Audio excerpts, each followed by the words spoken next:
Hey guys, this is Tarot with Kittens, Weights, and Tarot, bringing you day 7 of Ethany's 31 Days of Tarot. I have put Ethany's website down in my information box in case you would like to check her out. She has many reading offerings as well as her own oracle deck and a book that she's getting published. So definitely go check out her site and check out her blog where she has all the prompts for the 31 days of tarot in January. Today's prompt is what was my most worked deck or used deck in 2017. It would have to be the Invisible Light Tarot by Brandy Eve Allen, and I got this deck actually in 2017.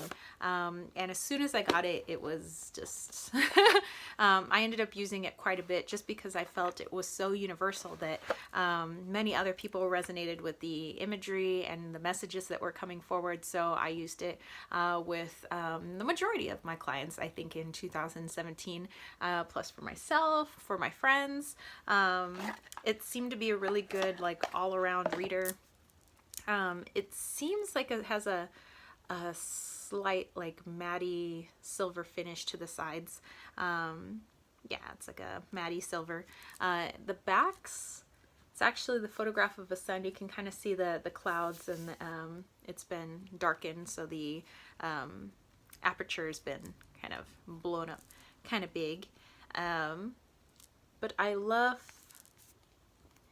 the images because, you know, I'm a photographer as well, so I love photography decks, and I like decks that aren't overly photoshopped. That being said, I do have decks that are very collagey and do have some Photoshop elements to it, but I don't like it to a point where people don't look human anymore. Animals don't look human, and it just looks, to me, energetically dead. Whereas these, Brandy Eve Allen said on her Etsy shop site that these were created with some old rolls of film. So this is actual, like, old school cameras, not your digital cameras. And then just, you know, old school developing film. I love it. You know, I love the infrared film that was used. I love the black and white film that was used. I love the softness of the images. I love that everything, there's a couple of images that are in here that are crisp.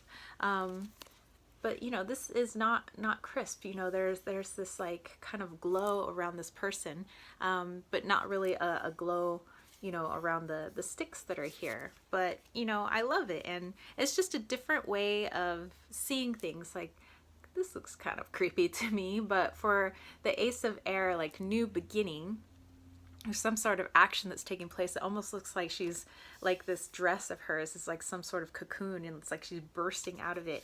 And it just puts a different spin on all my readings. You know, I usually like to think in, like, a Rider-Waite style, because that's, like, how I learned.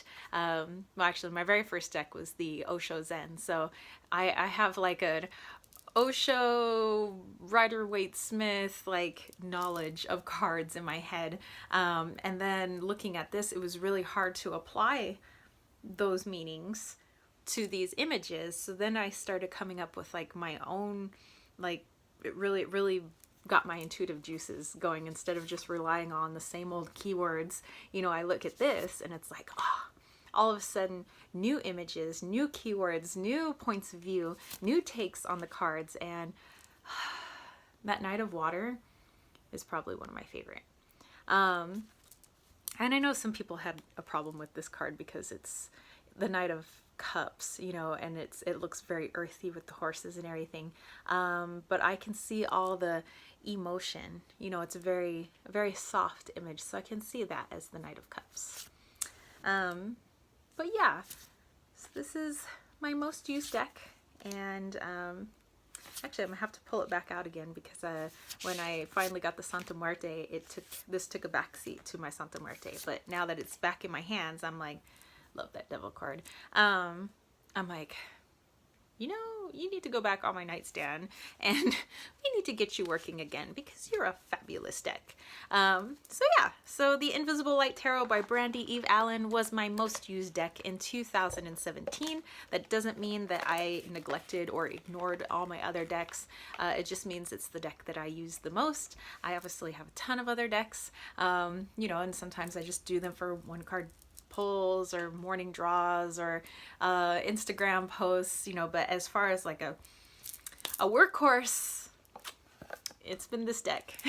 That's it for me. I look forward to seeing what everybody else did for their like most worked deck. You know, I'm always curious to see how others work with particular decks and like why certain decks resonate with people, because, you know, and then it's, I don't know, I like to kind of like compare and contrast with like my own workings with decks.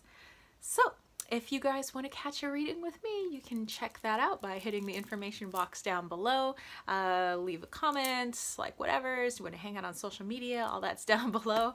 And all right, I will catch you spiritual homies later. So if you dug this video, don't forget to give it a thumbs up. Don't forget to click subscribe, and don't forget to click that notification bell for more videos just like this. And I'll catch you spiritual homies later. Peace, love, and chicken grease.